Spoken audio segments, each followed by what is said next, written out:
Exceptional Randos show is produced live in Sunroom Studios' Bass Capsule and in partnership with KLST 103.5, RadioCallisti.org.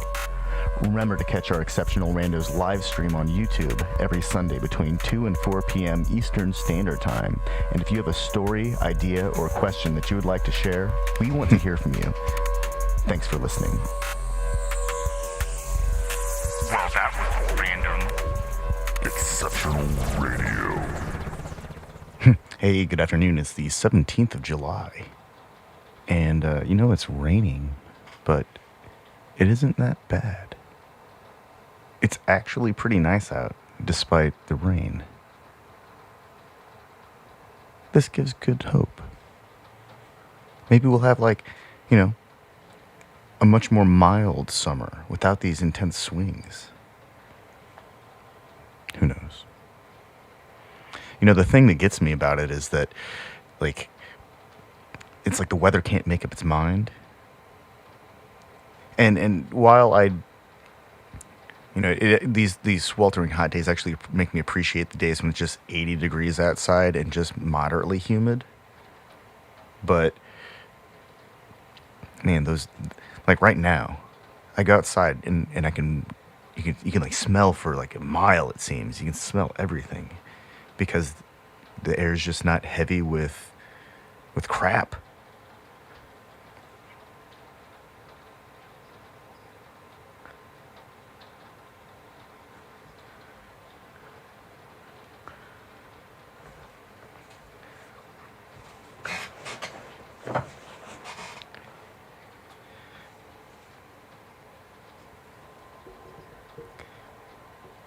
I think we're getting kind of a weird corollary with people driving.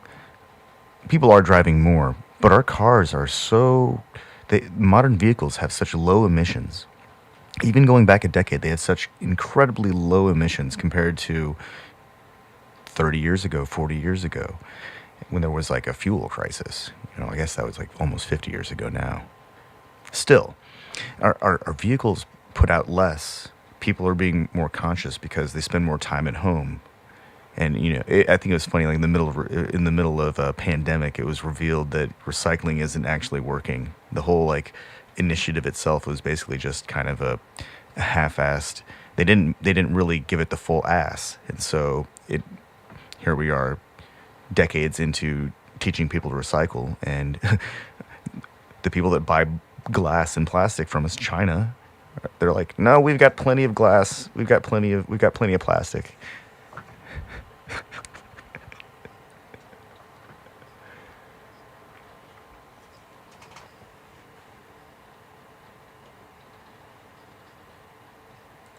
Oh yeah.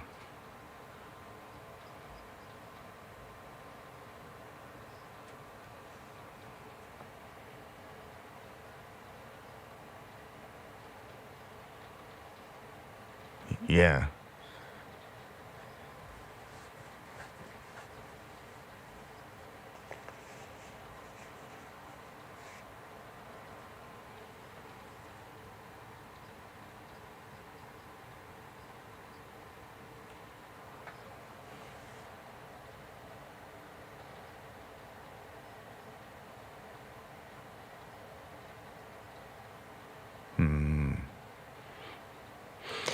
Man. Well, the mountains of buffalo just carcass. They didn't even process the meat. It wasn't even used. There were piles, hills of just buffalo hide. It was just it's so disgusting.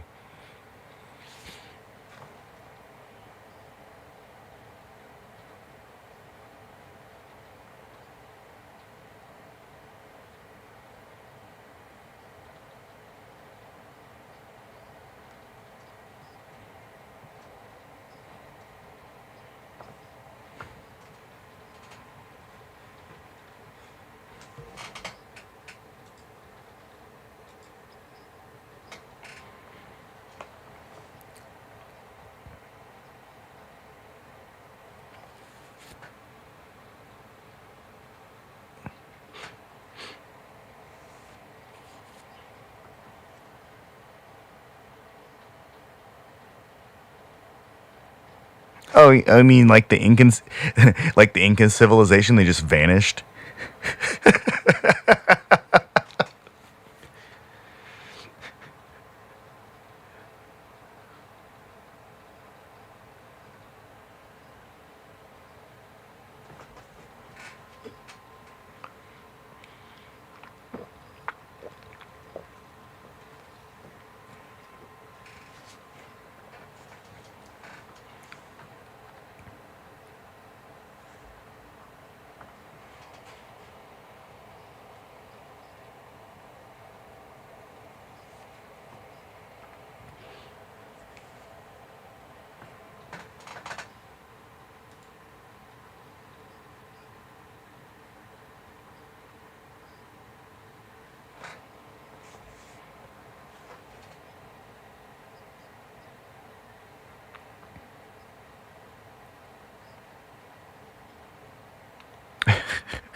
And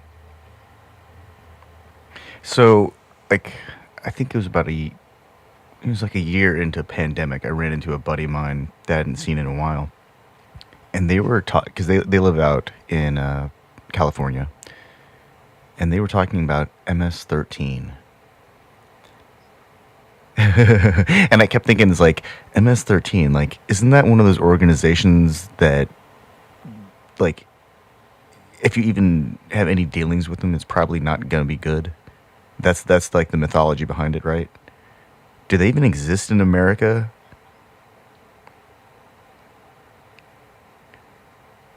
The cartel?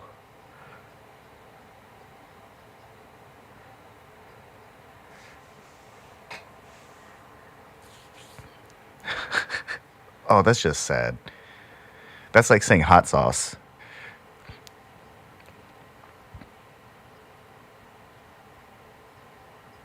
Yeah.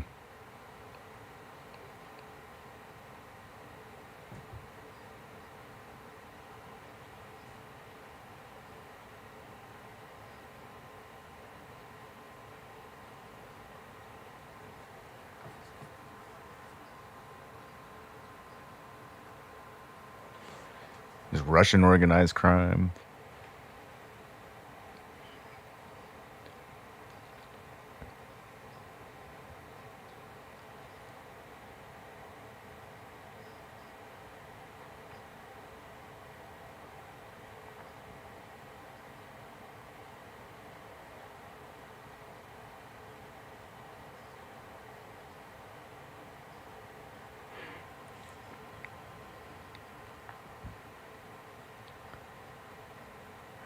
Yeah, that seems like a it seems like labeling something like that, labeling economic activity as crime is it really just comes down to what side of the table one sits on. I mean, no, I mean, like as you described, if there's some kind of organization of any kind that fosters economic activity within a community, somehow that doesn't jibe with the power, they label it illegal, make it a crime. That makes sense.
Wait, what's his name in that movie?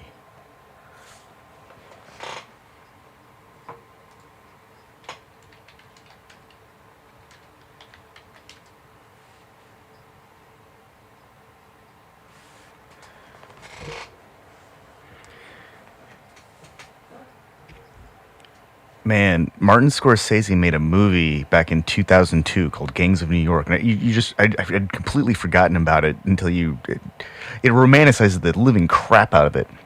But that story is born out of reality.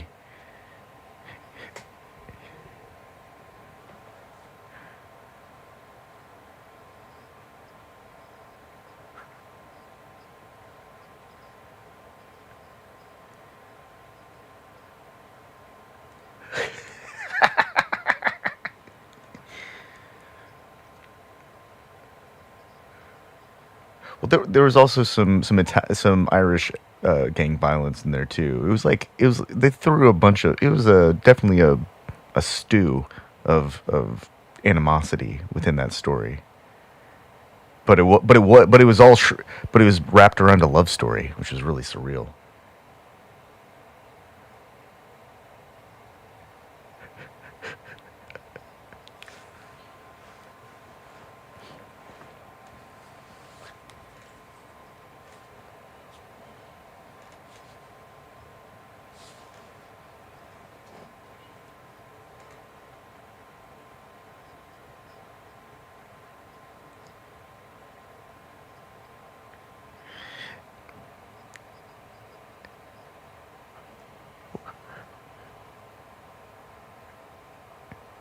At some point when you were a child, did you want to be an astronaut?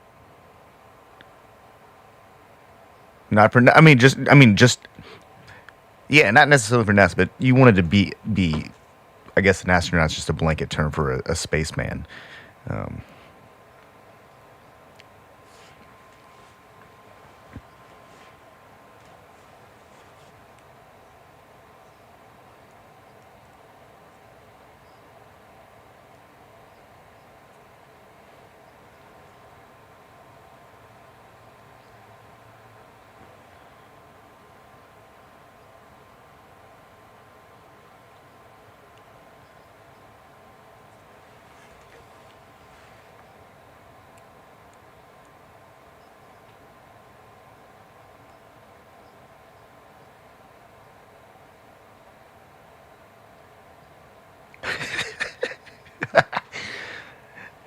Oh yeah.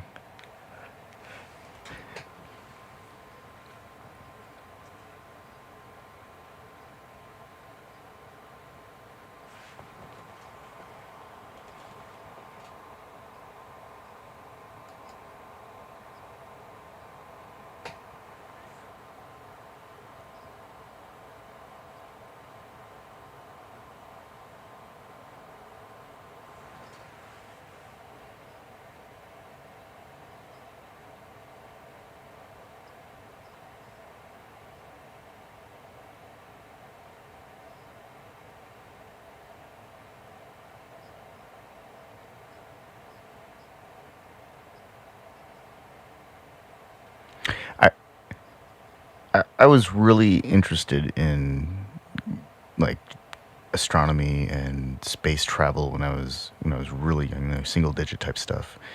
And at one point, I expressed an interest in space camp. But then when you see the literature, even as a kid, it doesn't seem. It seems like it doesn't seem like the kind of thing that even gets people in line to prepare for space flight training of any kind. It seemed like an amusement park, a very hands-on amusement park, and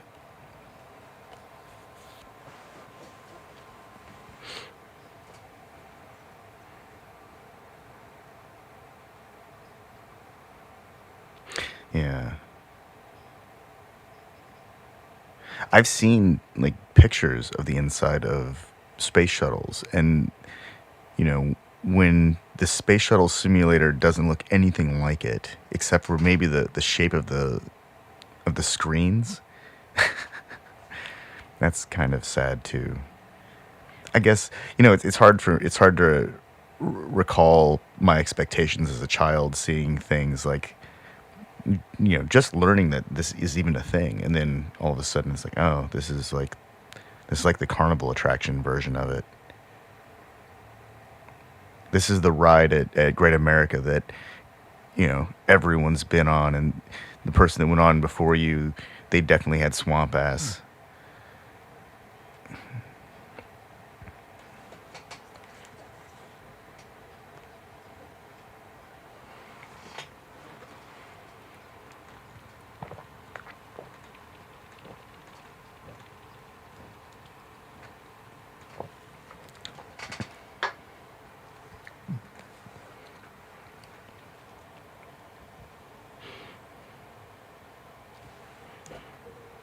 Yeah. Well, it's just like Starfleet. They won't take everyone. Not everyone gets posted on a starship. Not everyone gets to ride on one of our spaceships, one of the spaceships that humanity creates, because there just aren't that many of them. And also, there's an aptitude barrier, fortunately.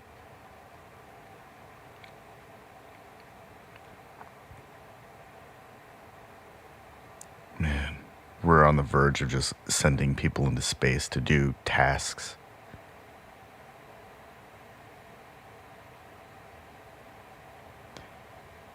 It reminds me of the that Space Force TV show with Steve Carell, where it's crunch time and they need specialists to go build their lunar habitats, and they're just taking anybody they can. I don't think that's like the case right now, but once commercial mining of space begins, I think that I think that the applicant pool is going to be.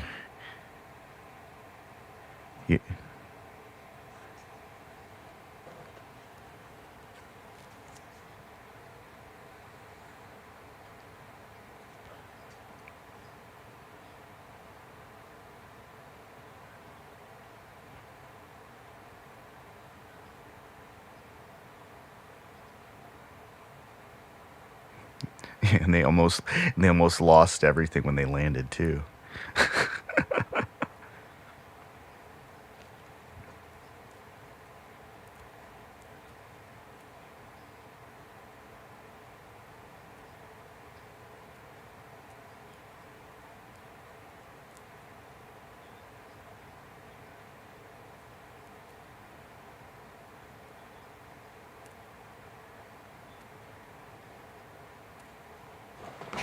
good enough. We are nowhere even remotely close to making asteroid mining a viable industry. And the only reason I say that I don't think it would ever happen is because this current iteration of humanity seems to have some like genetic problem with working together at scale, and they just can't for whatever reason. Something is like, oh, let me take advantage of this position I have and start working for myself.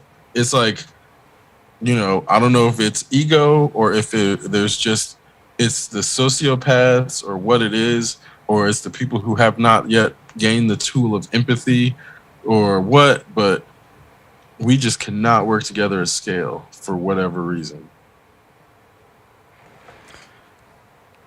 At least not without the threat of violence. But that's not really working Yeah, that's together. not working together. That's work under duress, and that doesn't count because that shit always comes apart, like inevitably. Because this is where they would try to assert that the pyramids were like built under duress. It's like, nah, that shit lasted way too long for me to think even remotely that the people doing it were under duress. Because that's where it's like, this country was built under duress. It's falling apart in less than 400 years. I mean, the Great Wall of China was built under threat of violence from invasion.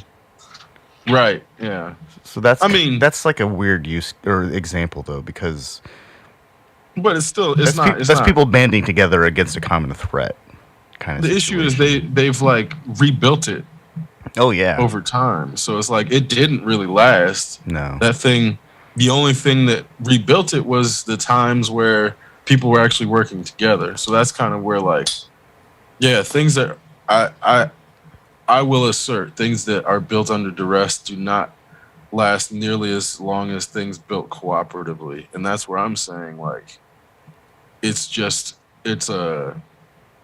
don't think it's a human flaw. I think it's a specific type of human.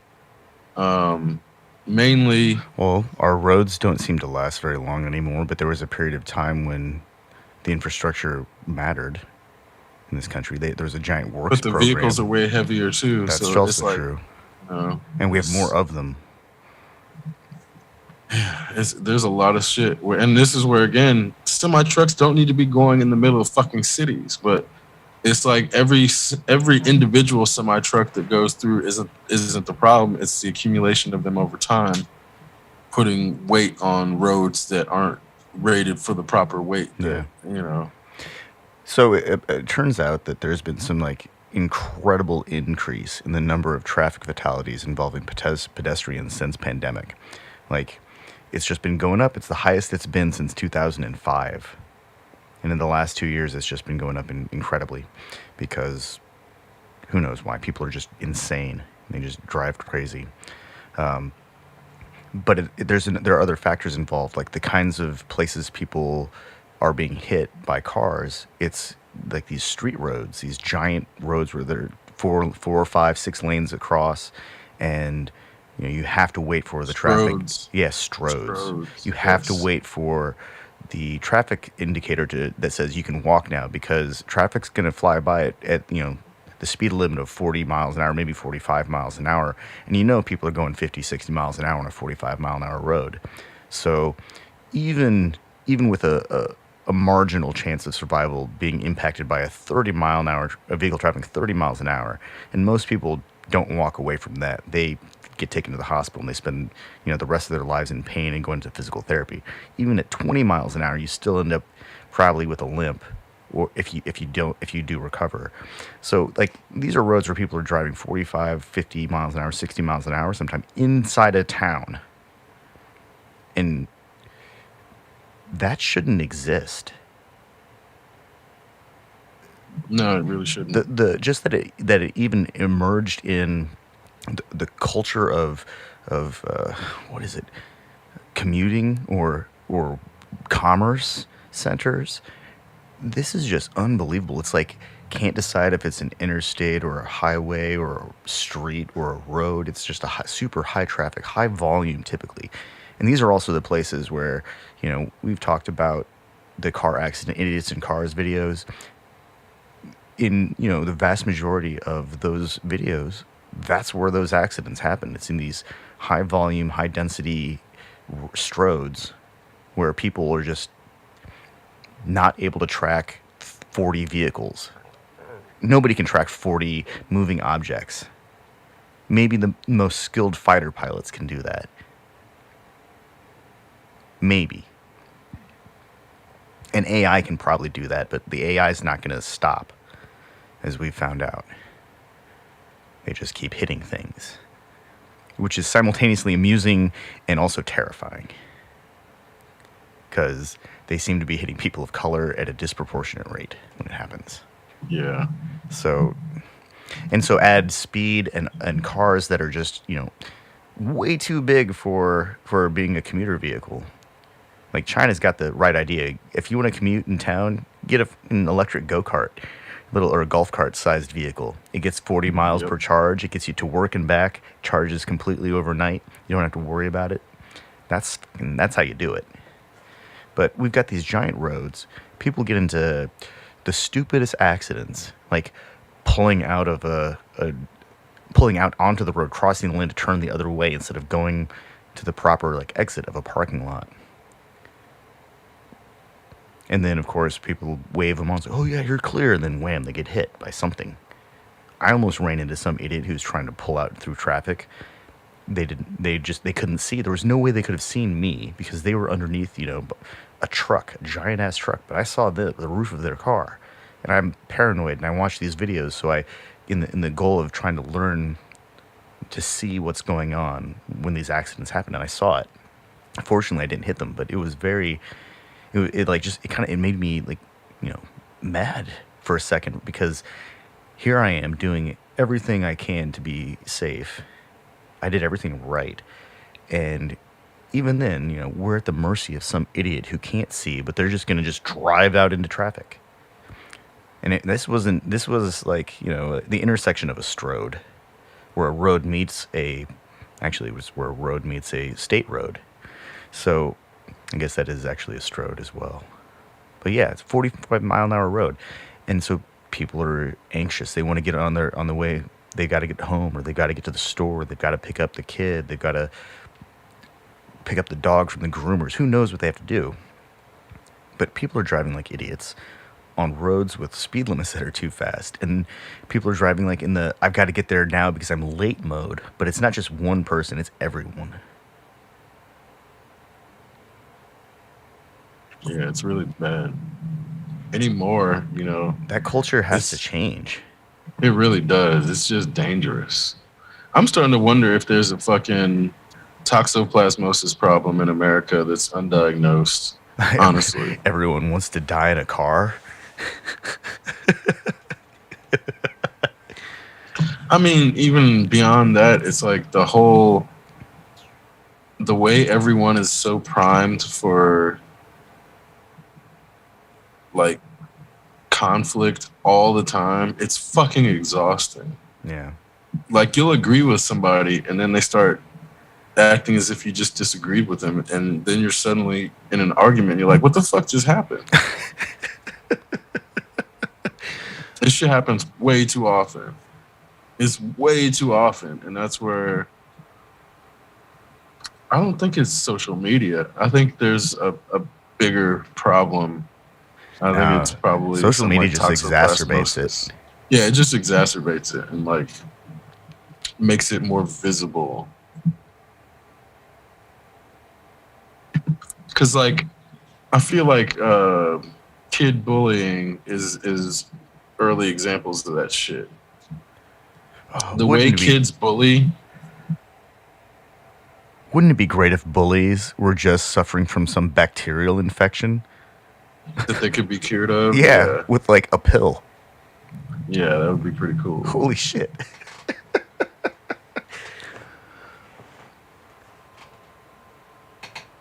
But honestly, if it's not toxoplasmosis, it might be people eating too much meat or something, because it's hard not to notice all the people who are so constantly riled up and so constantly on edge for no fucking reason other than just being in America. And it's like, it is traumatizing and it is stressful to be in America.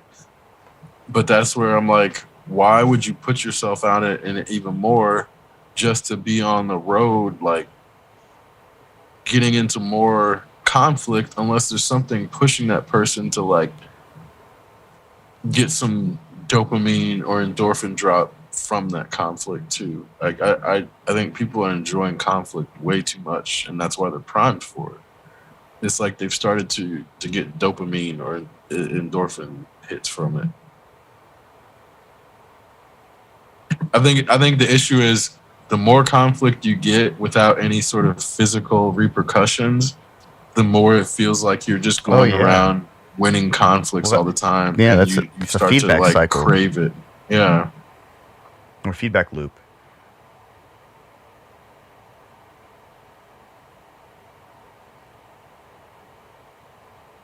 Well, that all makes perfect sense.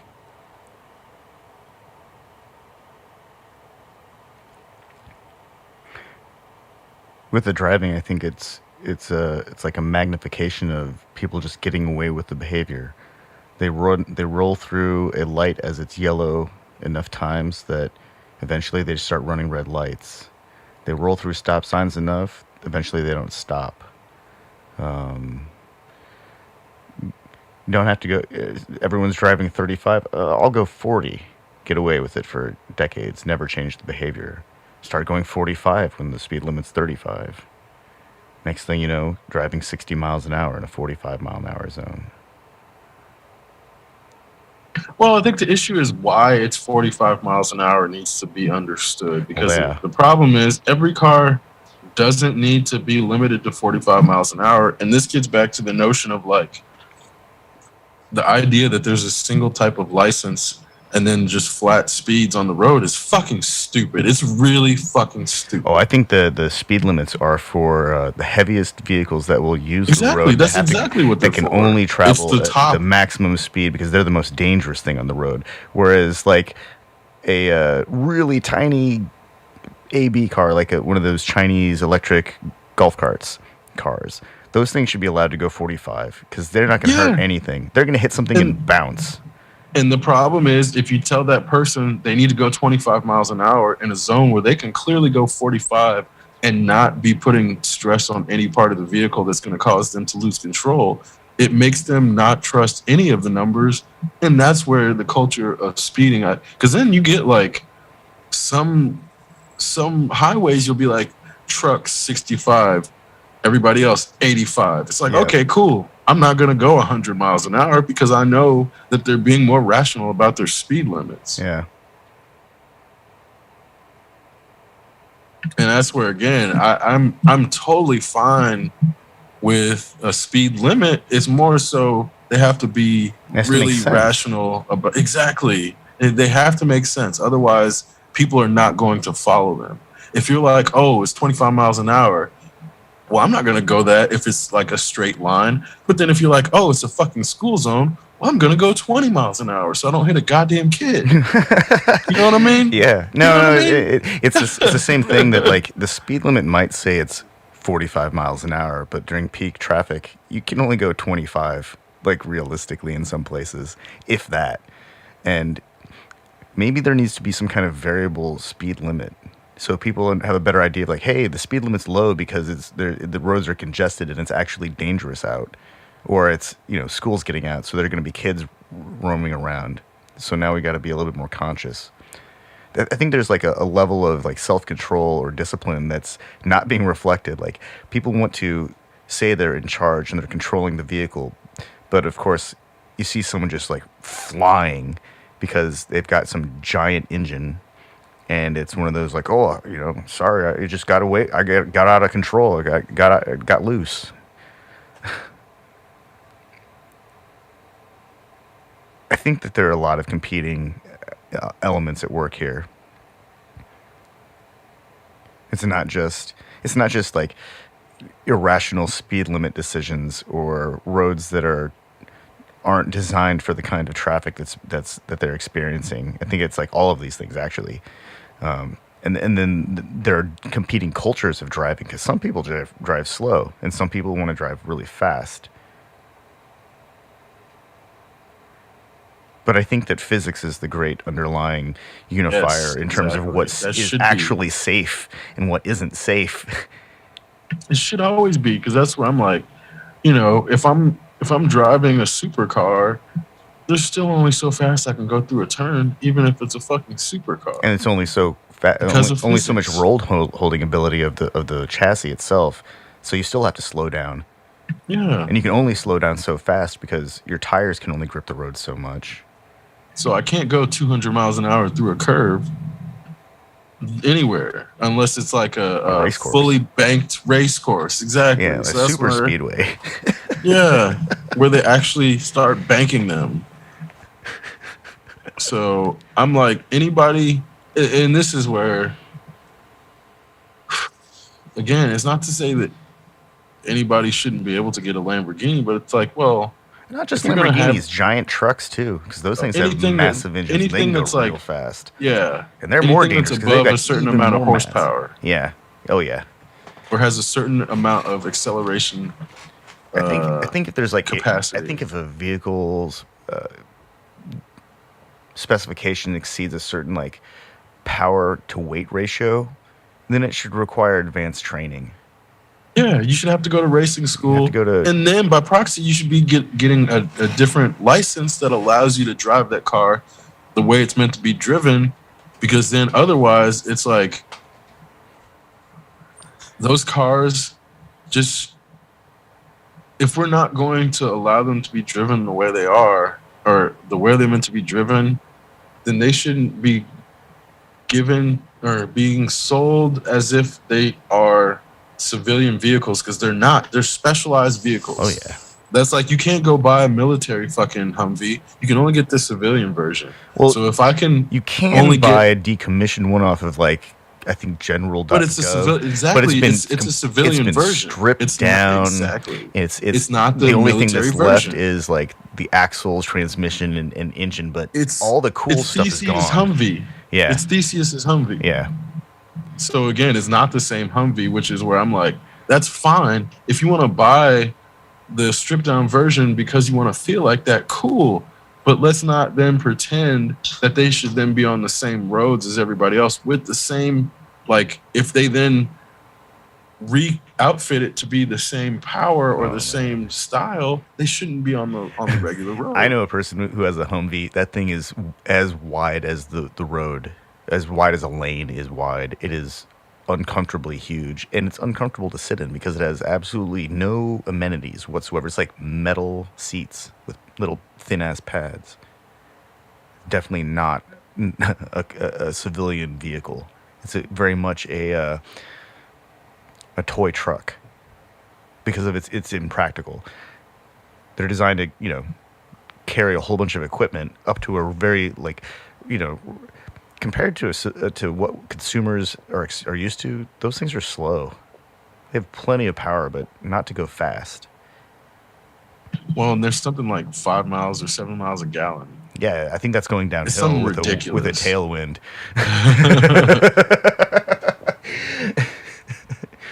And they're not as big as a Suburban, which can get 20 miles per gallon and tow a whole gigantic ass trailer. So, there is a lot of modeling going on. Like I've noticed, like in the last 2 years, especially, it's all pandemic because people had more time on their hands or whatever, and some hobbies got more time. At least on the YouTubes, there's like a reflection of, I think, what people see in like racing culture is making its way back into mainstream car culture, truck culture, everything. And so I think there's a lot of emulating the heroes going on again. And this happened like in the 90s for a while. And then it seemed like in the 2000s, it seemed to kind of, the manufacturers started creating really high-end versions of their cars. And so there was less of a necessity to tune it like in the 90s or in the 80s or previous generations. But I think it's coming back, at least in the form of the race-inspired cosmetic enhancements.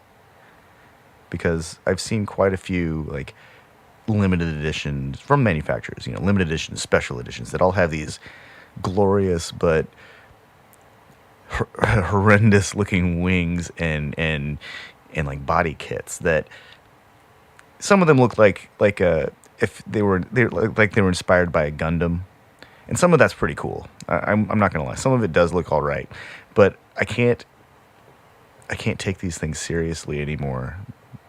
They're like we're back in the Hot Wheel era again.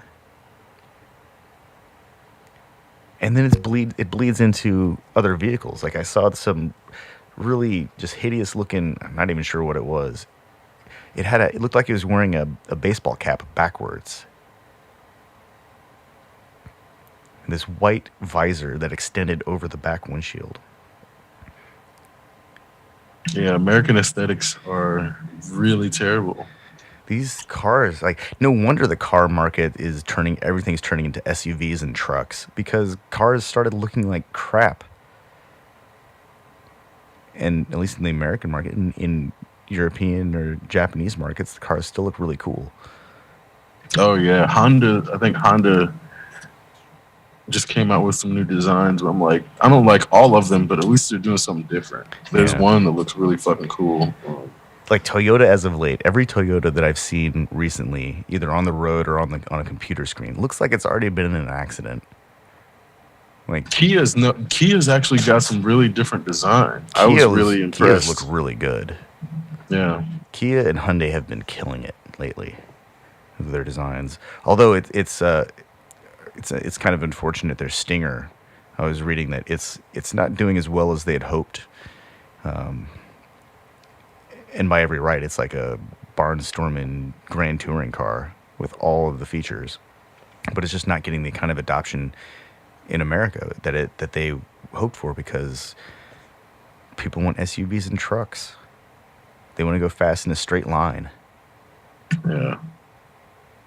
Americans are not good at driving. We've been talking about this for basically like the last 40 minutes, in the sense of like, I think Russia produces more accident videos, but I think they have a stronger culture of dash cams.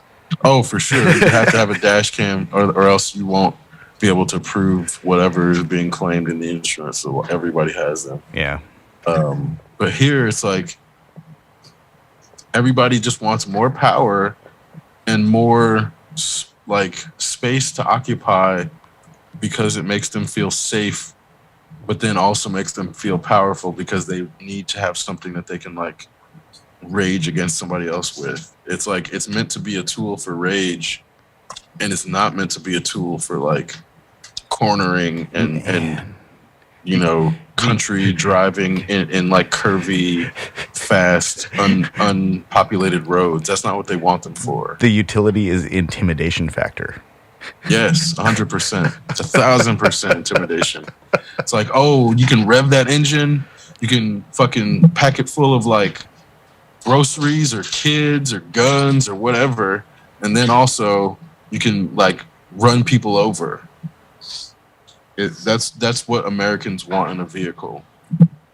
And it's really crazy that I think, there's a lot of factors, but I think one of the biggest factors is the removal of arts from public schools. So then you have like a bunch of fucking uncreative, uncultured Luddites of aesthetics who never get anything beyond Roy G. Biv. They don't know any. Like, if you ask them to name a color that wasn't on the Roy G. Biv, they'd be like, I don't know, fucking blue green.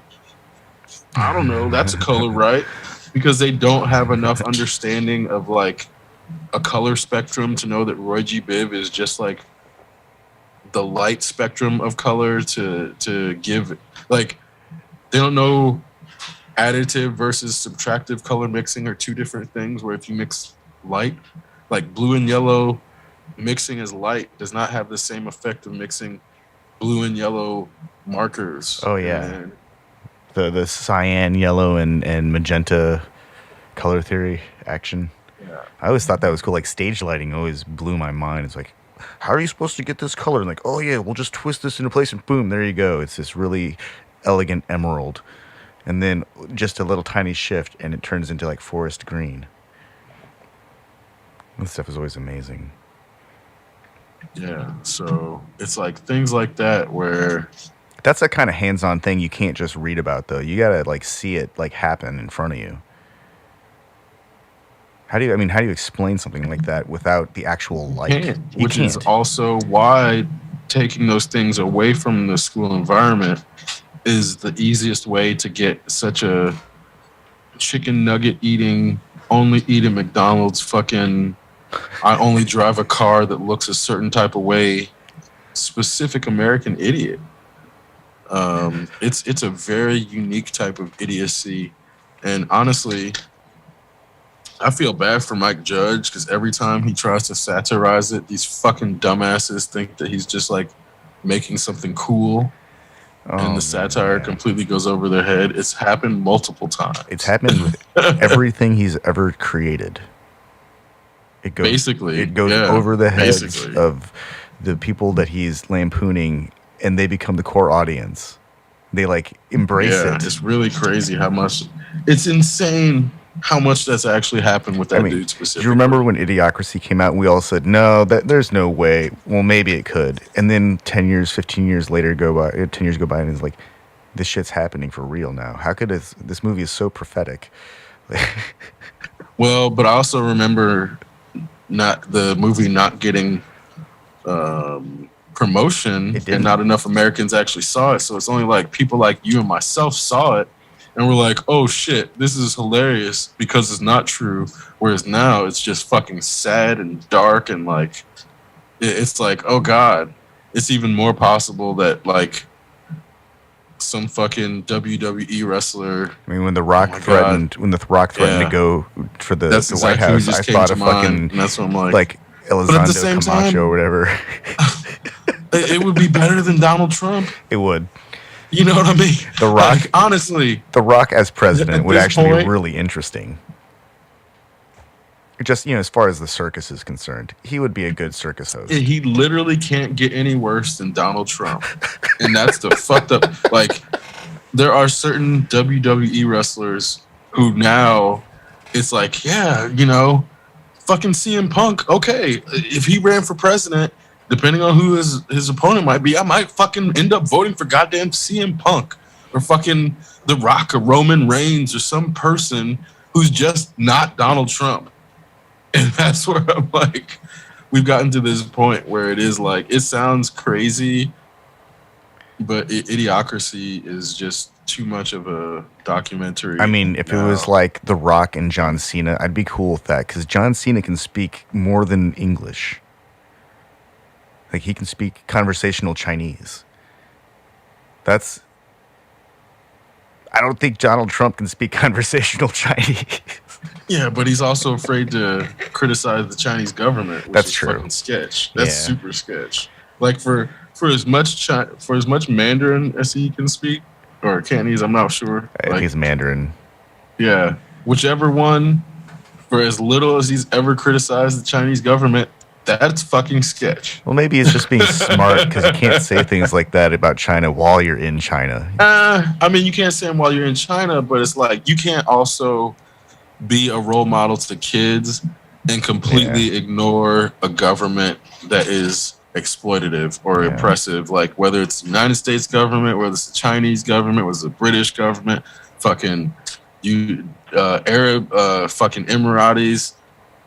If it's oppressive, it needs to get called out, and especially as someone who has a platform, has a voice. Yeah, he did fucking Peacemaker, man. You can't do Peacemaker and then pretend you're not gonna touch fucking politics. Nah, bro, fuck out of here with that shit. Fuck out of here. And it's like I'm not against John Cena. I think he's like a good actor. Seems like a nice enough guy. But there are things that he's afraid to speak on where I'm like, you kind of sketch me out. And I would never actually, like, if it were like The Rock versus John Cena, I would like very firmly be Ooh. like, the Rock is a better candidate Yeah. because he's like spoken on shit when it wasn't because he was running for office, or like he'll say some shit where he looks like he's trying to like play both sides, and then somebody will inform him about something where you're like, I don't know if you know this, but this person you just supported did X, Y, and Z, and then he's like, actually, I take that back. Yeah. Because he'll try to play neutral until he finds out something that is actually like bad enough to make a person like, Well, where you're like, if you actually have empathy, you should not be neutral. Isn't that the desired behavior though? For in most cases, until you until it's known, until you've been presented information or knowledge, or yeah. But that's exactly why John Cena not really speaking on American government or Chinese government is like, it's fucking sketch. It's fucking sketch. I mean, but he's also he has sort of implied some political like desires at some point in the past, not like a lot, but I do recall at some point where he's like, I might run for senator or some shit. I get the vibe that John Cena is like The Rock's little brother that is like tailing along their parents, so he's like, take your brother with you. And like there are a lot of weird career parallels that they both have experienced, and I think that a lot of it, like in a lot of ways, it's like Rock version 2.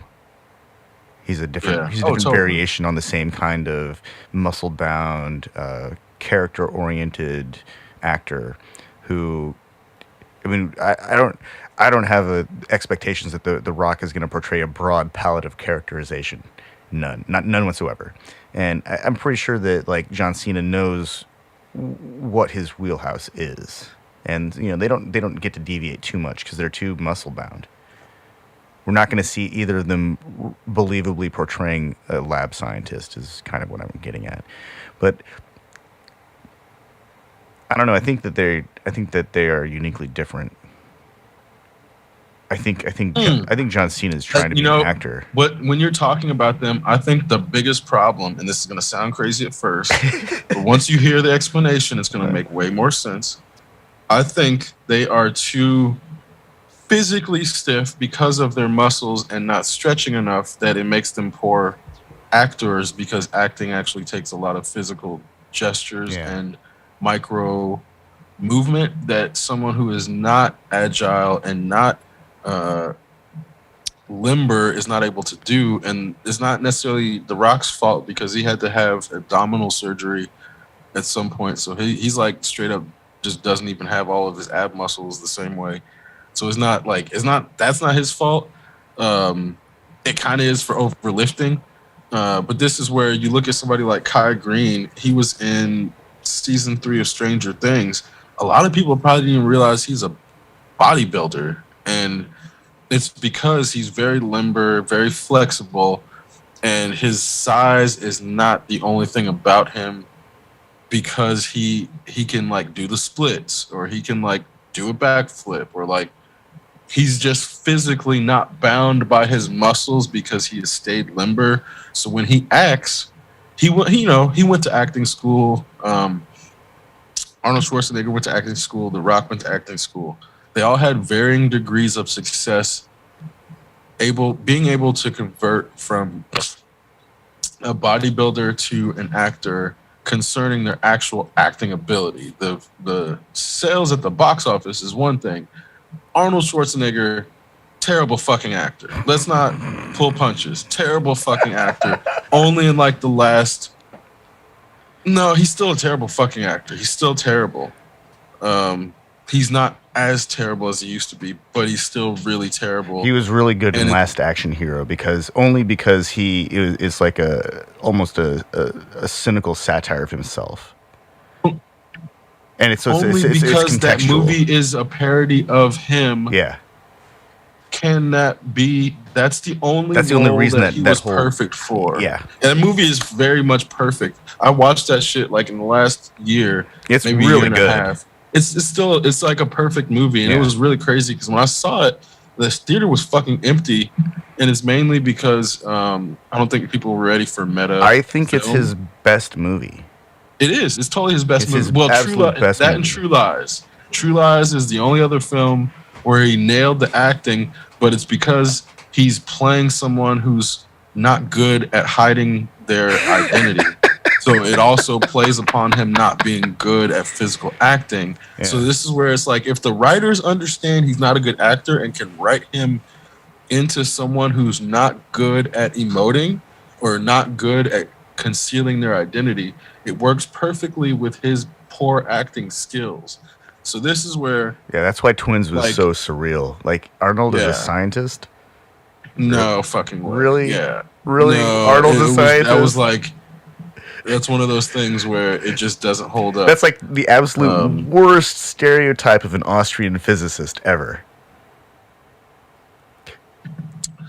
But then, you know, The Rock. Let me try to be nice because he's a very, very awesome person. Yeah, as The far Rock's as I can awesome. tell. We love The Rock. Totally love The Rock. But again, I'm going to point out his physical restriction of movement being why he looks so stiff, because he is physically stiff. So if you are physically stiff, your acting is always going to be stiff. It doesn't matter how good you end up becoming at emoting your face, your body's going to look stiff. He's always going to look like he's lumbering around as like just this gigantic fucking muscle So, that can't like stop flexing. do you remember and it's the like- first Sabretooth in X-Men? How wooden that portrayal of Sabretooth was? He like hissed once and jumped. Oh yeah. That was like God. the worst. Like Liev Schreiber's Sabretooth leaves a lot to be desired, but compared to the first iteration of Sabretooth that we saw on screen, man, Liev Schreiber's version is like, you know, Oscar worthy. That first X-Men film hurt my soul. Oh, I didn't even watch the second one because the first one was so bad. It was As so like a terrible. longtime comic book fan, I was like, they can't be serious with this shit. They can't be serious. And Oh, it they was were just, so serious. They made ugh, 6 movies. that was a very painful. Oh wait, no, they made more than that. They made like 8 movies. Well, First Class was when they started finally like getting shit right. So yeah, it was like, that's true. you know, That has like the best Wolverine moment too. Just go fuck yourself. yeah. Wolverine, horrible. I'm so glad somebody released that shit early. So it fucking destroyed that shit in the theaters. Wait, Origin or the Silver Samurai? Both. Um, Because the Silver Samurai the story Origin. is, yeah, the Silver Samurai story is not bad. It's just yeah, the Silver Samurai wasn't bad. It's Yeah, just- the Origin was like Origin terrible. was terrible though. But Liev Schreiber's version of Sabretooth was like probably the best part of that movie. Yeah. But even that was like, yeah, they left a lot to be desired. And they put a muzzle on Deadpool. He couldn't talk shit. That was the weirdest decision. Like Yeah. whoever decided that had never ever read anything with Deadpool in it. Like clearly. The only part they got right was in the first half of the movie when Ryan Reynolds got to talk shit. And he was only on screen for like 5 minutes. And then they bring him back and Yeah. he's bald and unidentifiable and he can't talk. That's not Deadpool. I feel like somebody just must have really hated Ryan Reynolds at first in the writing room or just somewhere in Hollywood.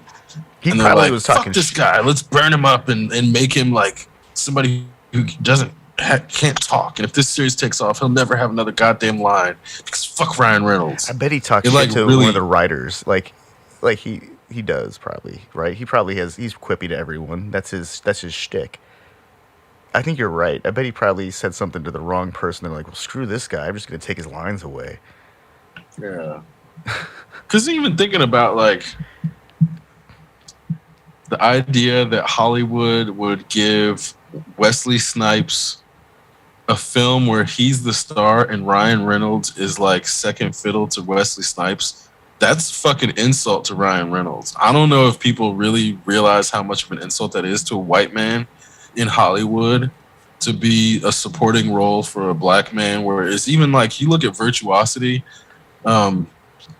what's the name? Russell Crowe is not supporting role to Denzel, and if anything, Denzel is like written as the support to Russell Crowe, and Russell Crowe is like basically the star of the movie, even though he's the bad guy. And that's where, if you look at the way writers treat race, it's like usually the black guy is like either comedic support or plot support to just move the plot along for the white protagonist. But if the black man is the protagonist, it's like the white man will be either his equivalent or even more romanticized than him. And like Blazing Saddles is like the perfect example. Yeah. Like Gene Wilder is not playing second fiddle in that movie. It's like they're definitely equal importance, even though he's not really the protagonist of the film. But if you watch Blazing Saddles and had no context, you would think Gene Wilder is, oh, they're using two protagonists. Like, no, they just don't. Like, if they want to include a black man and a white man, they might make the black man the protagonist to make it seem like it's progressive, but the white man is actually going to be romanticized over the black man in that film, no matter what it is. Like, have you seen trailers for Nope? Yeah, I'm really looking forward to that, actually. Yeah, I'm interested in it. I never saw any other Jordan Peele stuff, but this one is interesting. Yeah, well, I mean, other than Lovecraft Country.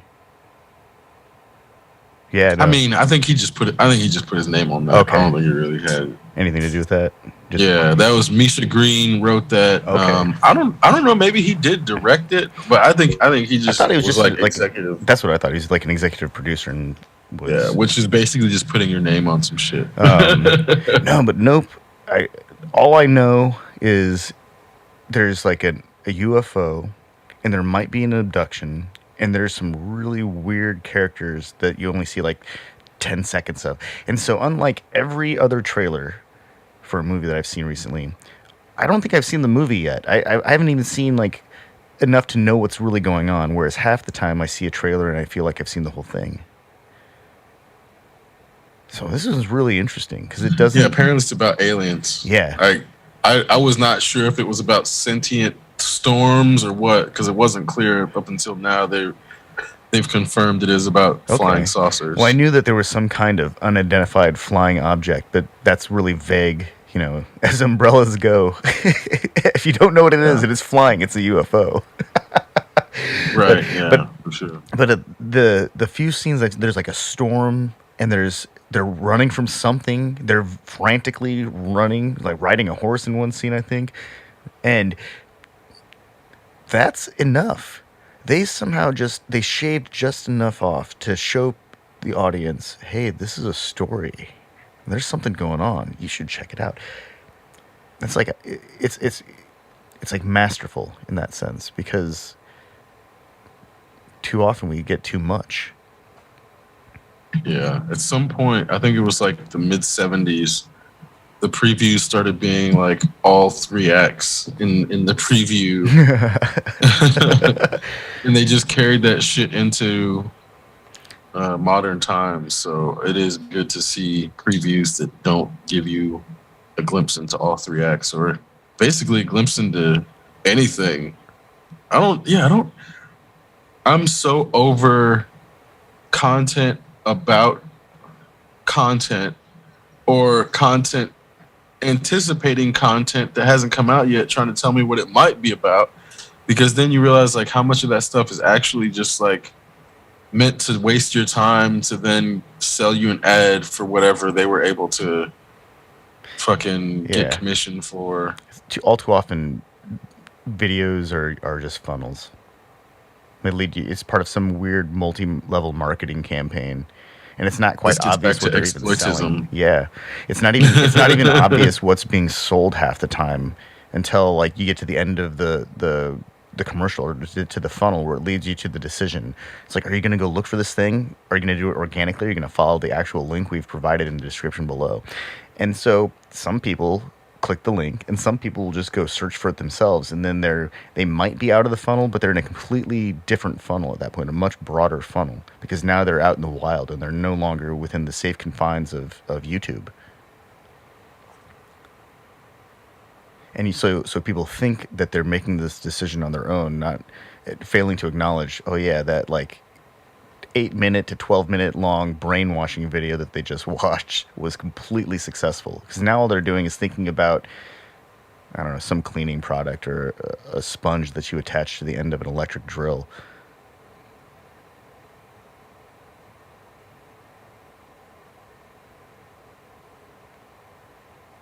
But it works. Somehow. I still keep getting suggestions for products.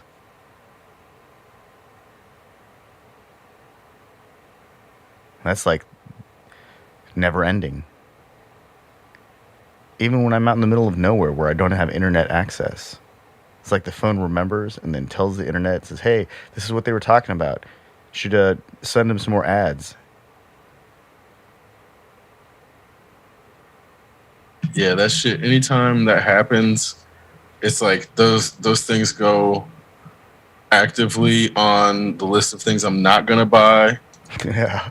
And it's like if somebody's anytime YouTube recommends something that I didn't search for, I like take it out of my feed, or I'm like thumbs down. Yeah. I'm actively working against the algorithm that's trying to put me shit, because I'm like, if you think you can sell my attention and not have me like counter it in a way that's going to throw off your shit, you fuck with the wrong person. Yeah. That's where I'm like, if more people just fuck with the algorithm instead of just letting it assume that position in their lives, then the algorithms would start going away, they would start being better. I've taken another step. I go into the history, Google's history, because there's a history within YouTube, and then there's like Google's history of your YouTube activity, and I delete it in both locations. Yep, me too. Yep. And then I just wait, because sometimes it takes like 20-30 minutes for the cache to clear before those videos that they had recommended to start disappearing,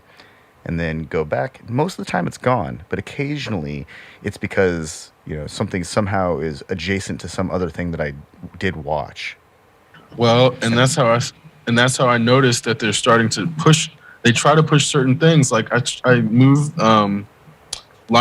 Linus Tech Tips from my feed, because I'm like, man, this is just too much fucking advertising. Like, I appreciate what Linus Tech Tips talks about, but I don't want to have to skip a fucking ad every 5 fucking minutes. Yeah, that's just like, not cool. Stop showing me Linus Tech Tips. Well, then it would be like Linus Tech Clips, and then it was like some shit that wouldn't have Linus in the name, but it would be a clip of their channel from a different channel. And I'm like, I don't know how many fucking different times they're going to suggest Linus Tech Tips from a different channel as if it's not the same fucking content. So that's where I'm like, man, I see what they're trying to do, because they'll do it with Joe Rogan or like Jordan Peterson. Like, say Joe Rogan did a speech about being athletic and why being athletic makes you an alpha male or some shit. Well, they'll put that little stupid fucking speech in your feed under some other like channel's name, but it'll be all just a Joe Rogan like 5-minute thing where it's like, is this trying to reintroduce Joe Rogan back into your feed? So if you click on that, then other Joe Rogan shit comes in, and then suddenly your feed's fucking inundated with Joe Rogan again, because you clicked on one thing because you thought it was a speech about being like an athlete or something, and it was really just something that was tagged with Joe Rogan to reintroduce that tag back into your algorithm. Yeah, I intentionally did not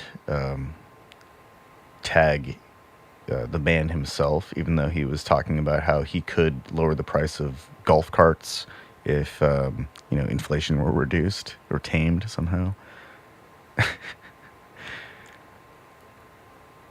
I also read that Lord Douchebag is filing to have the hearing delayed till February of 23. The Twitter suit. Of course. he he probably thinks he's gonna catch like the next uptick in crypto, so he'll have some more money to pay for it. You know, the shit part about all that is like, he's like, he could, sure, every automaker could lower their prices if inflation were tamed. Like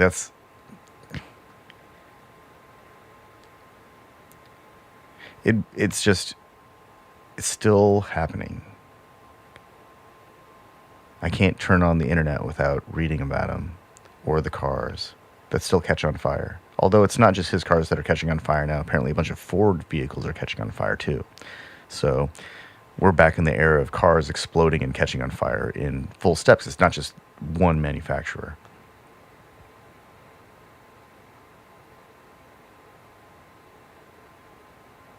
You know, we had like 30 years of cars that didn't burst into flames. Oh wait, hold up. They had 16 catch on fire. Let's not. They recalled 39,000 after 16 caught on fire. The Fords? Which is where, yeah. Yeah, well, I mean, they're still catching on fire, but not as bad as the Teslas, the hundreds. Yeah, the issue is that 12 of them happened while the engines were turned off. Yeah. So that's where it's really fucked up. Only one person was actually burned. And Ford's handling it publicly.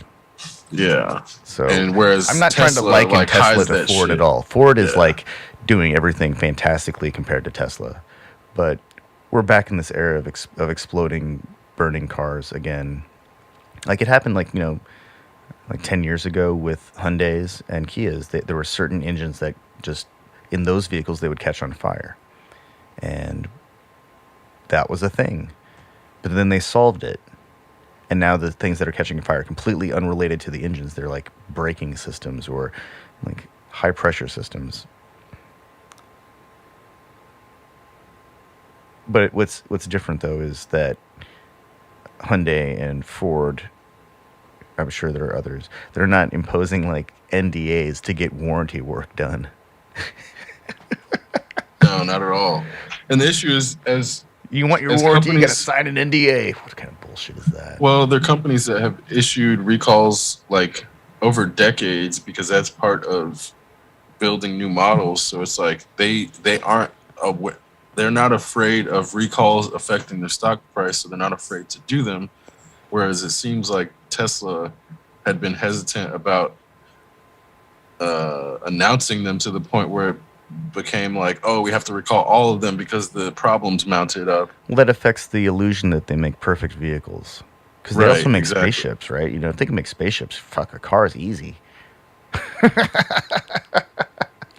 Well, but that's what they want you to think when Well, it's of like course. completely different companies. Yeah. And this is where the SpaceX organization has like been upset with him for conflating them. Yeah. It comes off negatively on SpaceX when it's just seemed as like, oh, this is just an Elon like protocol, or it's like part of Elon's organization, when it's like, no, this is a completely different company than Tesla. And when he was like talking about trying to combine them, it was like the SpaceX organization got super upset with him because not only is it a terrible idea, it starts to put like SpaceX is actually a fairly small organization. And because it's not a huge organization, it would put more external pressure on them as like a shareholder delivery mechanism than they needed at the time. And it was like, Well, even if they were managed under one board, they have completely different missions. Even as divisions Exactly, go, like exactly. Ford trucks and Ford cars are separate divisions. GMC and Chevy trucks are a different division from GMC Motors, like their car division. Same, Dodge got spun off onto its own, Ram got spun off into its own company. It's no longer a Dodge. They're completely, uniquely separate divisions with independent engineering teams.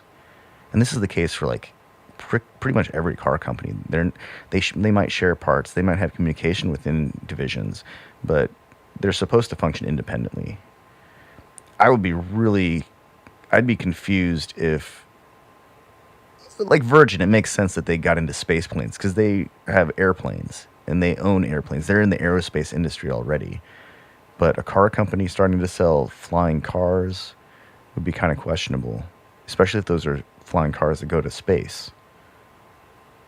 Especially when their cars catch on fire on Earth and crash into buildings. Yeah. Like, no wonder they can't get their fucking toilet to work right. Although I did read that they managed a successful docking procedure to deliver a payload somewhere in space. And they returned. So The amount of power it takes to break from Earth's gravity is like, I don't know if a car-sized vehicle would ever be powerful enough to do it.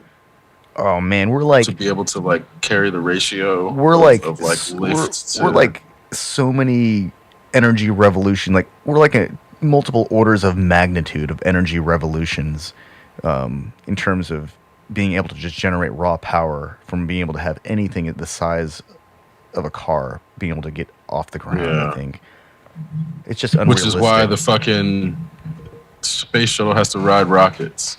And that's kind of like, what was it? The Aurora. I think the Aurora that they were speculating, but they just couldn't get the stability at the speed necessary yeah, there's to be able actual to make it viable. there's a physical size requirement to make spacecraft functional. Like, we can get a pod to come back into atmosphere. We can get a shuttle to come back into the atmosphere. But if they get too small, there's no attitude control. Like, they couldn't expect like a Gemini capsule to to have control surfaces and to descend into a target like even Blue Origin or the SpaceX modules can return. And so that's that is a pretty impressive feat. But yeah, science fiction has definitely given us some high hopes for personal space travel. Yeah. I think the Jetsons is obviously the most optimistic. It's like a dish with a bulb on top of it. Come on, kids, here, have your dinner. It's a steak pill. It seems to run off of radio.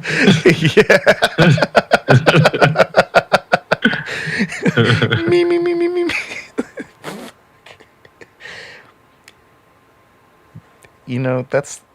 It would be pretty cool though if we somehow managed to like electromagnetism to the point that we could have a little dish that ran around and was powered by radio waves. That would be fucking rad. I don't think it's gonna happen, but I think we're more likely to see miners on the moon than we are to have Jetsons style technology. Yeah. Helium mining, right? Yeah, helium mining. 6 months for the rest of your life. And then cancer happens, and then they take really good care of the family for one generation. That's how moon mining is going to happen. Everyone's going to get cancer. Or they're going to, like, their suit's going to fail, and they're going to get cooked in their suit. I think during the day, like, the lunar temperatures are like 200-something degrees. It's like more. Yeah, I guess they probably don't just advertise this because I'm thinking, just from what I've seen, astronauts are more likely to like go insane or become alcoholics than like get some insane sort of cancer that like is eating their body or like. Well, they're not allowed to be expose themselves for that much. Like there's a limit of exposure to radiation that astronauts can experience. Then after they hit that ceiling, they're done. They can't go back into space. Yeah, that makes sense. But I think it's more plausible that somebody who's just been trained to go mining helium on the moon, there's going to be like a suit failure or something is going to expose them to radiation sans the protective layer of the Earth or any kind of real electromagnetic shielding, because that stuff takes power. You can't just flip a switch and turn on a light bulb and expect that to like produce the electromagnetic field necessary to protect us from the sun. And it takes like the nuclear core of our planet practically to produce that kind of electromagnetic field. Well, and it's also like those people have been deemed expendable Yeah. by proxy of them being assigned that role. Yeah. Which is what, I think Alien was about in the first place. Yeah. What's going on? The corporation detected a signal. They're sending us to investigate. Yeah. This will take us 7 months out of our way. We've got a whole Ridley Scott fucking series about why we shouldn't go down that route. Why that's a terrible, terrible fucking idea. And why we shouldn't let corporations lead like the space exploration in pursuit of profit at all costs, because that never ends well. Yeah, like Wayland Corp or Yutani or Wayland Yutani. Like in every universe that those corporations exist, they're the absolute worst of the bad guys. The xenomorphs are just functioning as a part of their nature. They're just doing their thing, but everyone at Wayland Corp is a shady motherfucker who like clearly would sell their own grandfathers so they could build a better weapon. Yeah, build a better weapon. Well, and that seems to be ultimately why David is more inclined towards the xenomorphs than the humans, in that obviously Wayland Corp created him, but it's like, I think they make it out to seem as if, he went crazy, but it's really him embracing the evolution. He was doing what he was told to do. Yeah. I really enjoyed the fight scene between David and Walter, though. Yeah. That was an incredible fight scene. Like, watching androids fight, they did a really good job of projecting what a machine that was aware of its physical capabilities or limitations would do when squaring off with something very similar. They did it was really good. And I like that they didn't rely on like traditional or contemporary human martial arts. That they relied on like brute force and physics, because that's what machines can deal with. I thought that was really clever. It's details like that which give me hope for that kind of storytelling, because those are the kind of things that tell me that the writers are paying attention to things that are different, and they're looking for different ways to tell stories, and they're not falling back on, they're falling back on some storytelling mechanisms that are tried and true, but they're looking for different ways to tell the stories. They're showing the characters like in the situations more than just giving us a bunch of images and dialogue. And that's tough. Yeah. There's this really absurd Nick Cage movie, the Impossible Burden of Massive Talent, or and it's about Nick Cage as an actor. He plays himself at the end of his career, and he's having problems with his family, and he gets hired to go hang out with some Portuguese gangster. It's hilarious.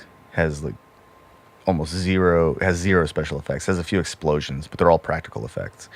It's mostly dialogue, and it's not just like there is some situational comedy. There's some elements that are physical comedy. It's practically a Hong Kong action movie. I highly recommend it.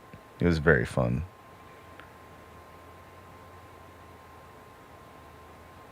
Yeah, I kept seeing it, and that's why I'm like, it didn't sound bad, like in the sense of, it's meant to be fun. It's obviously self-satirizing, tongue-in-cheek. Yeah, it throughout the entire movie, they make really casual or subtle references to classic cinema.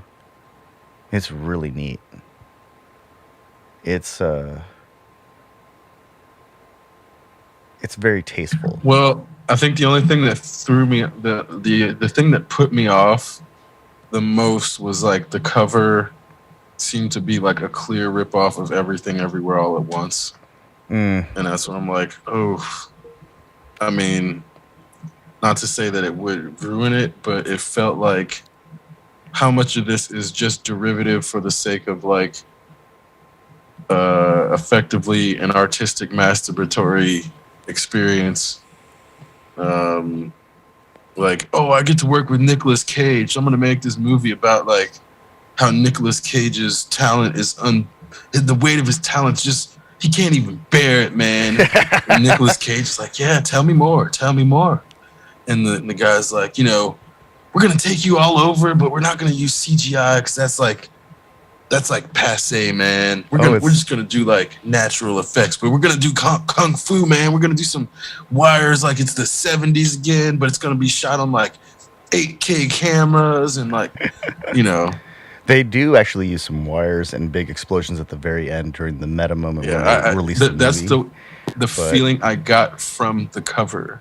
Yeah, but there's actually there's no real fight scenes. Even the fight scenes are like really pathetic. It's the most action movie that he's made. I'm serious.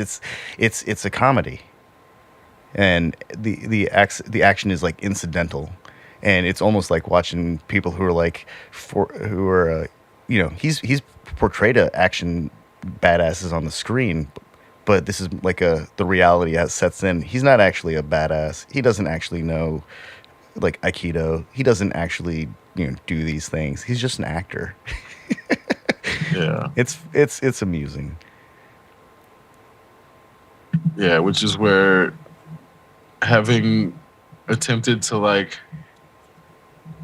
watch jujitsu for fun, Ugh. but still not be able to make it through to the end That was terrible. because it was just it's like so bad. That's when I'm like, man. Because then he also did this movie called like I think Pig, that was horrible. where he's clearly in the like, oh, I'll show up for a check phase of his career. Yeah, I think he's made like I think he's in the I'm gonna make every movie I can phase. Why not? Sure, I'll show up. Yeah. I don't necessarily think he needs the money because he's got that National Treasure Disney money.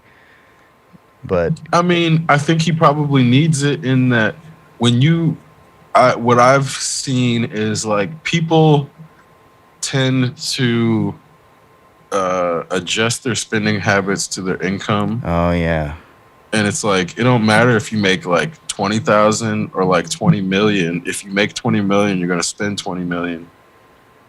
If you make 20,000, you're gonna spend 20,000. It's like it's a paradox amassing, of success.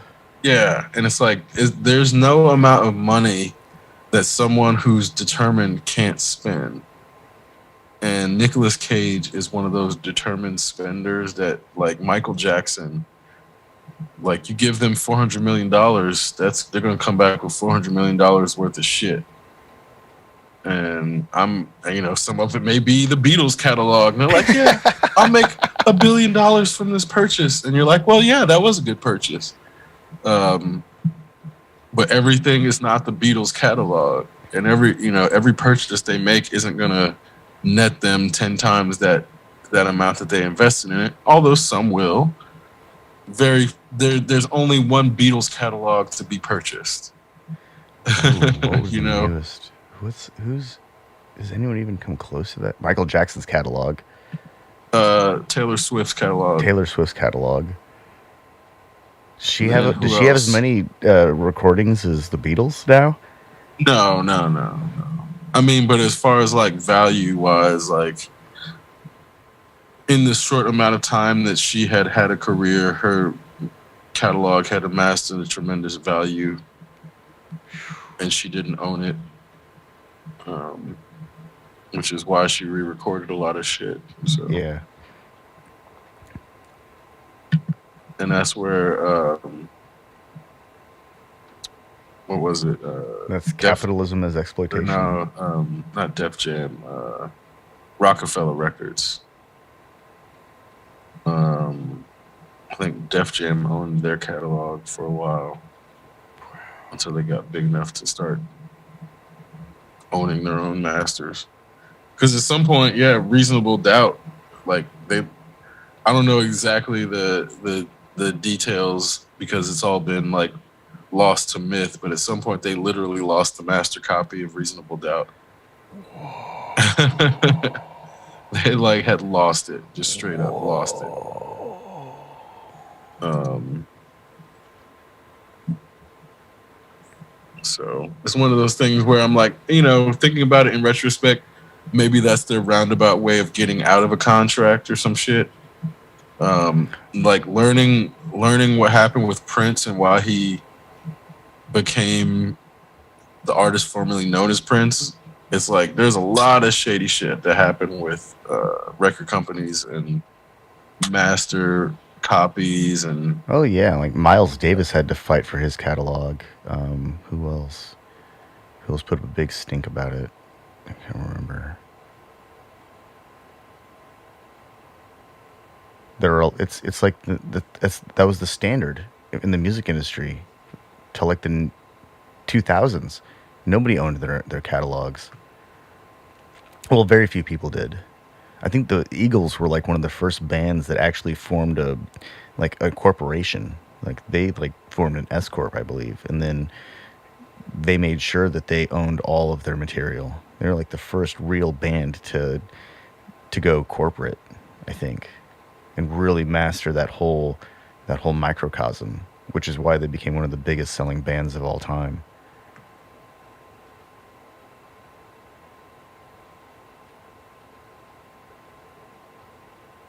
That's just actually really crazy to me how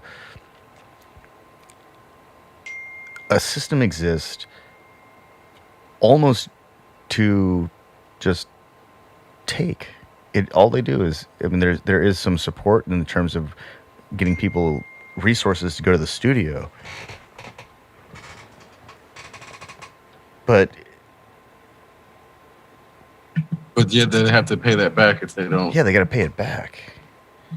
Like Those, they don't get any money until that shit is paid back first. yeah, they've got to go tour the shit out of it and support their album on a tour, and hopefully they get enough money to buy themselves back out of the hole. And if they don't own anything.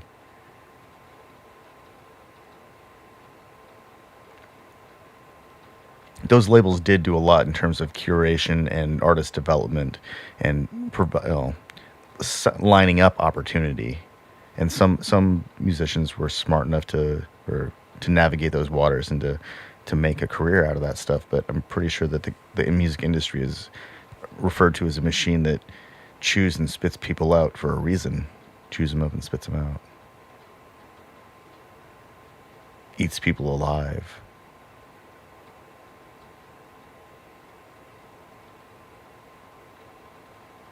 Yeah, because then it's like Hollywood did the same shit to actors and actresses. So it's that exploitism. Like I do feel as if again, I'm not giving a pass to capitalism, but this is no longer capitalism. It's something way worse and way less invested in anyone having benefit unless it's been exploited. Maybe this is what capitalism actually looks like once we remove the curtain. I mean, in the same way that like communism can't achieve the ideal, like capitalism as an ideal on paper was never able to get to a point where it was unimpeded by an individual looking to exploit some part of the process or an organization. Because again, it's like if we have the goal is the idea that okay, you have a supply of either a product or a widget or a service that people want, and that market value is determined by how much supply is available compared to how much people want that, if there's another element that comes in that is how much are people willing to exploit the gap between the supply and the demand, then that no longer is the same paradigm. It's a completely different paradigm that by trying to continuously connect that to capitalism, it preserves the notion that there's some sort of like logical valuing in the system when it's really just like how much exploitation can get executed in the middle of the product being created and the person using the product. And that's not, I like, again, I'm not trying to excuse or like give capitalism a pass so much as like, this isn't even really capitalism. Like what capitalism describes itself as in many instances versus what's actually happening are very incongruous to the point where I'm like, you know, like I'm not trying to be facetious. I'm not trying to be like pedantic so much as it's just not like, again, in the same way that no ideal can ever be really carried out in real life. What we have now is like very, very far from even like whether it's the Chicago Business School of economic thought or the Keynesian school of economic thought, like what we have is really neither. And down to the notion of like, it's hard to even really describe what we have without coming to some point where it's like, yeah, it's this and this and this, and it's not this and it's not that. But is this socialism? No. Is this capitalism? No. It's not anything in its pure form because it's such an amalgamation of different concepts and not equally enforced across the board that also becomes a problem where you're like, oh, how is this? You can go to one state and it's like you can go buy marijuana in one state. Now you go to another state and you can't get an abortion. And then you go to another state and both of those things are illegal and you might go to prison for even like messaging about those things. And it's like the way that those states are all in the Midwest, by the way. Right. I mean, but again, it's like the notion that you can call something that does not have equal application of law, equal application of economic opportunity, equal application of economic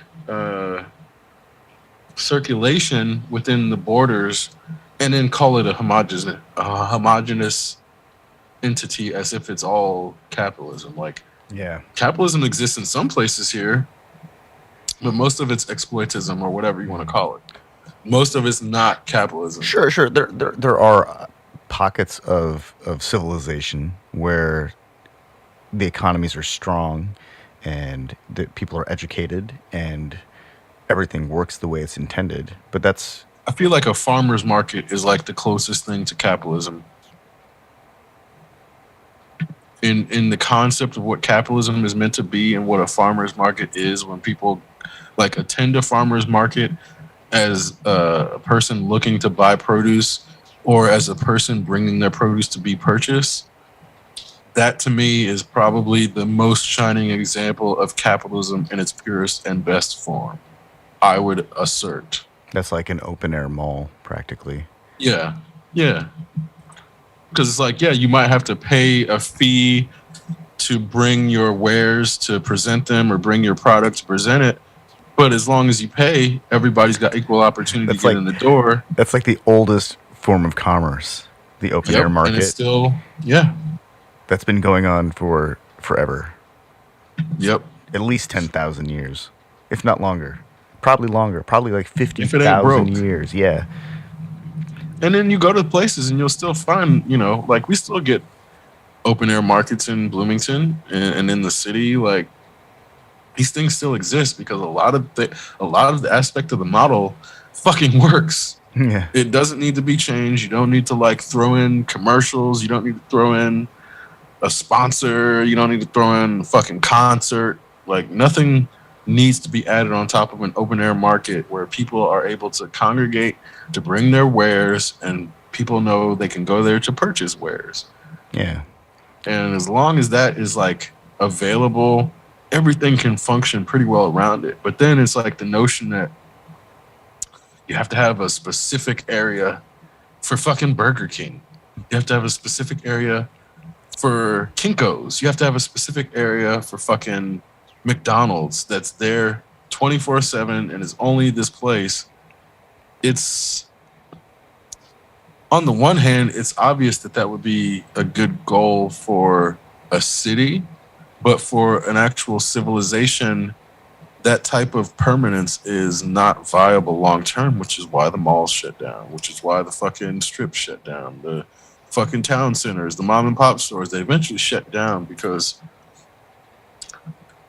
nothing is really permanent in this universe, in this existence. You know, it's interesting you Like mentioned that. nothing is permanent. Like there was I was watching this documentary about the pueblos. I may have mentioned this last week even, but the civilization rises and falls numerous times over the course of its history. When there's economic activity and everyone's doing well, everything flourishes. There's success.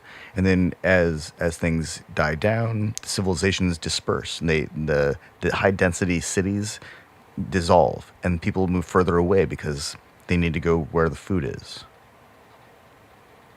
Not even necessarily where the work is. The work follows the food. And so none of these things were like able to stay in one location for very long because they weren't able to control where the rivers formed and where water accumulates and where good farmland emerges. They had to follow it around. I think that's the same. There's a similar continuum that exists even here. Like, we want to believe that a city like Detroit is permanent, and once it exists, it'll always be this, fantastic modern city. But it didn't. And Chicago, it's also in a constant state of change. New York, San Francisco, every real city is changing all the time. I'd actually be really terrified of a city that was the same for 50 years. Like, imagine the culture that would exist in a place that could withstand change for 50 years. How hard would they have to fight to maintain that kind of consistency within a culture? Oof.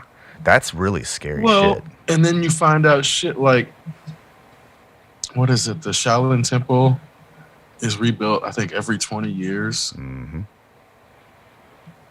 Like, they completely rebuild it, like, every 20 years. Sometimes they move it because the old temple is on foundations that's not working right. And they have to move. They move, like, 100 yards down the way, but they move it.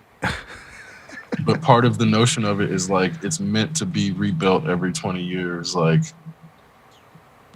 because, as you're saying, the landscape may have shifted where the current iteration no longer works, and it just needs to go with the flow of the land rather than assuming that this one structure can be the same permanent structure over 200 years. And again, it's like, obviously that individual temple as like their approach isn't something that's ubiquitous everywhere. But there are some general cultures that are more open to the idea that they're not living in permanent spaces and to treat them as such, that are more malleable and to be more open to changing the space rather than trying to like preserve the notion of tradition or preserve the nostalgia for this, like, just for like by proxy of preserving a space's like lack of change over time.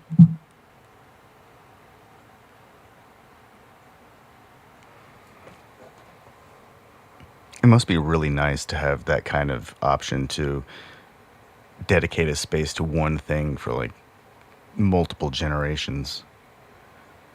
I always thought that the what made a space functional wasn't so much that it became dedicated, but that it was capable of becoming so many things, that it wasn't limited to one thing. Well, even down to like, okay, think about an arcade. When an arcade exists, it's basically a fixed space until either a new machine comes in or a machine breaks. Yeah. And it seems cool until you get a game console and you're like, oh, you mean this one thing can play like 500 games? It can play 1,000 games. It can play Every game that's ever 10,000 made. games. Yeah. And then you're like, wait, so why would I just buy individual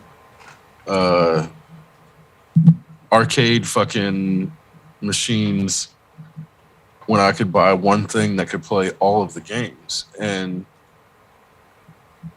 this is where, you know, obviously consoles are superior to arcade cabinets in that the aspect, but then you started getting people who would mod arcade cabinets to get the nostalgia effect of the cabinet, but then having the like Raspberry Pi backend or the Neo Geo backend where you could load a bunch of games. So it wasn't just, okay, one cabinet, one game anymore. Yeah. And then it became... Yeah. I have a buddy who when he was really into Street Fighter, he was buying control mechanisms like the controller, the joysticks, and the buttons, and building his own controllers and buying tunable brains to control all of the buttons themselves.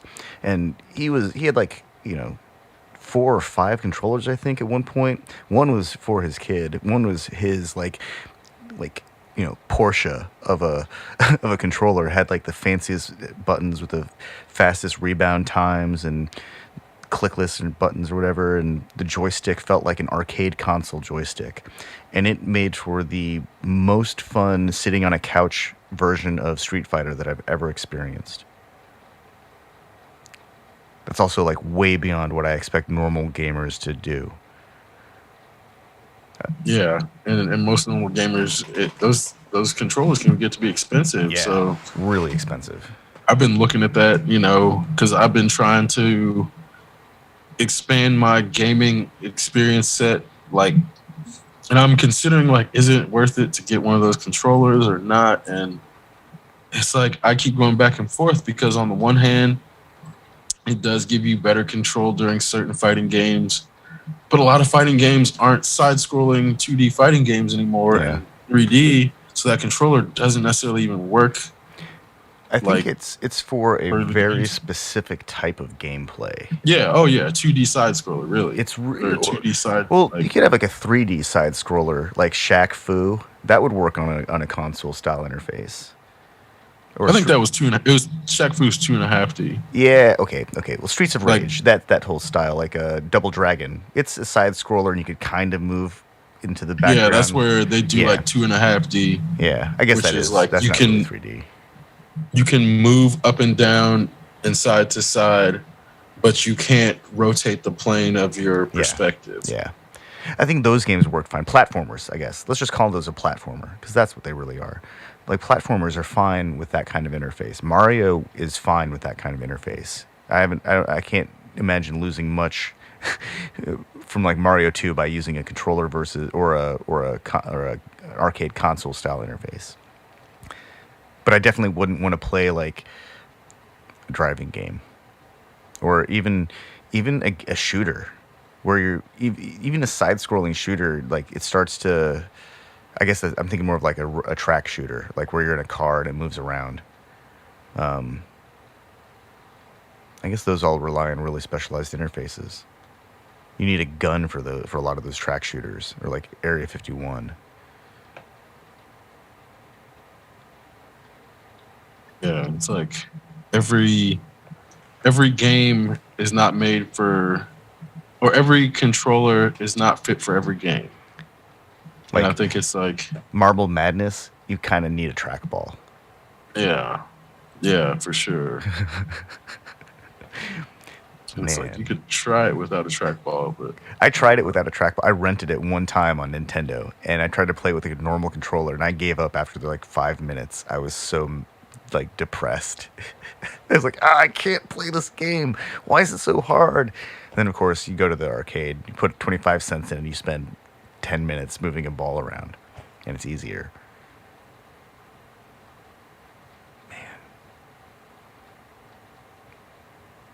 Now I'm having this like really heavy duty like arcade nostalgia moment where like I want to play Asteroids with that rotating puck, and right, and it's way easier and cheaper to do that like now for longer periods than it was. oh yeah, But it's also like, do you actually want to do that, or is the nostalgia tricking you into thinking you want to do oh that? it's totally the That's where- nostalgia. I'm not gonna build a rotating puck controller just to play Asteroids. Shit. No, for sure. But I mean, I think a lot of people have a hard time discerning, and then they end up like, oh, I'm gonna go on this retro gaming kick, and they buy the fucking Nintendo, and they buy the CRT television or the converter, and they set it all up, and they were like, wait, this fucking sucks. It's not what I remember. Man, that happened to me with the guitar equipment. At one point, I decided to buy a bunch of like the pedals that I had when I was younger, like when I was a teenager, and I had them all lined up, and I was playing with them, and it was like, yeah, nostalgia moment, and then I hit that brick wall of like, oh yeah, this is why I got rid of these things in the first place. Like some of them literally made the guitar sound like crap, like absolute crap, and like not even intelligible crap, because there's a difference between intelligible and absolute crap. Like one of them has a sonic aesthetic that is contextually appropriate, and the other is just sounds awful. And it's the kind of thing that I had to remember that there were a lot of poor designs or a lot of poor decisions made out there, and it's not always. Nostalgia is a trap. Sometimes it's cool because you can remember things and re-experience things, but my experience was that I didn't need to spend that money.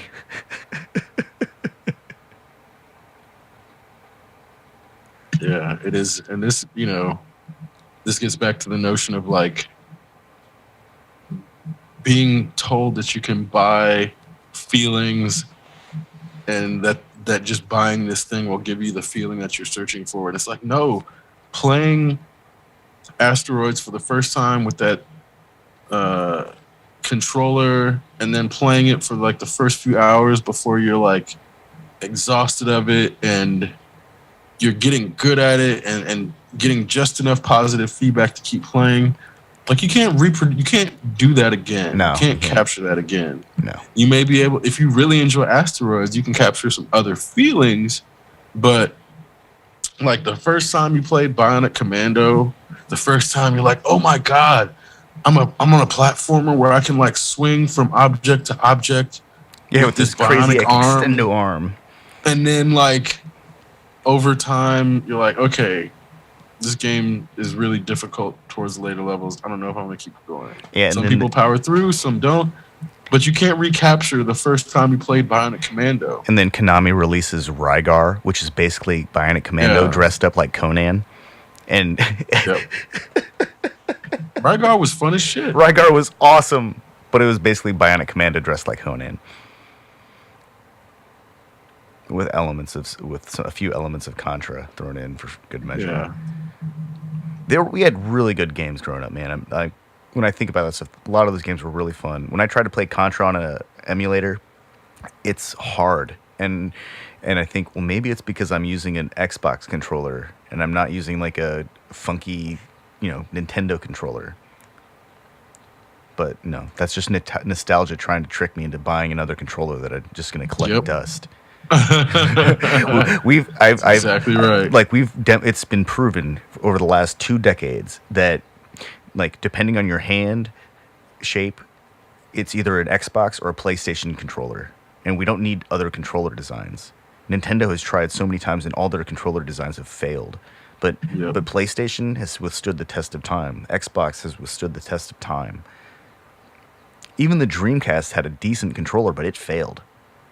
Yeah. Well, it was too sensitive, big, and the plane of the buttons and D-pad were only fit for like large people's hands. I always felt like I had to hold my hands completely arms extended in front of me to use that controller properly. And if I Yeah. brought it in, I felt like my wrists were always in this really compromised position. It was just an uncomfortable controller.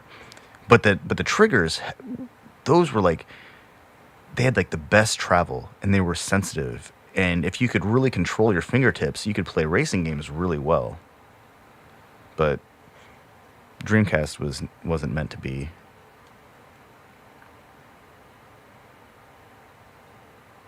God, it looked so good though.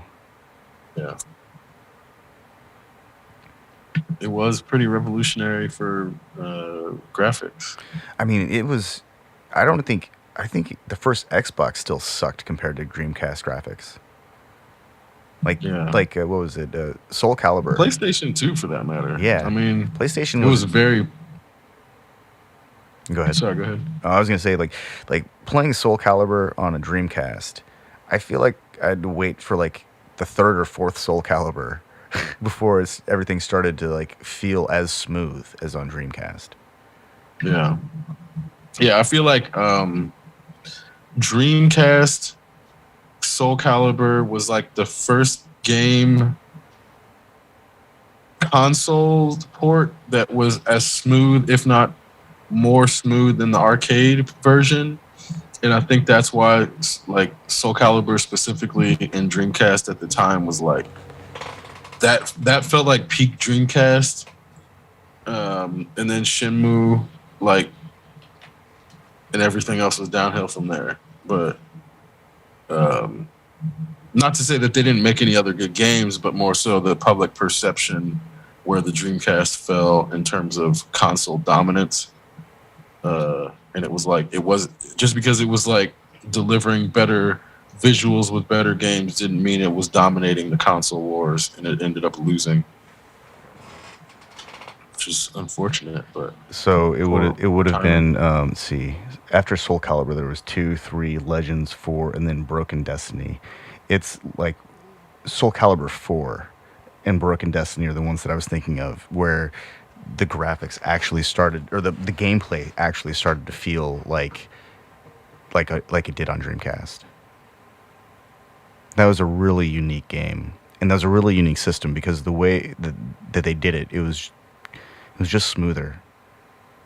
I think they actually finished development of that game is what happened before they released it, and we've been inundated with so many game releases that are just too soon, not enough. Yep.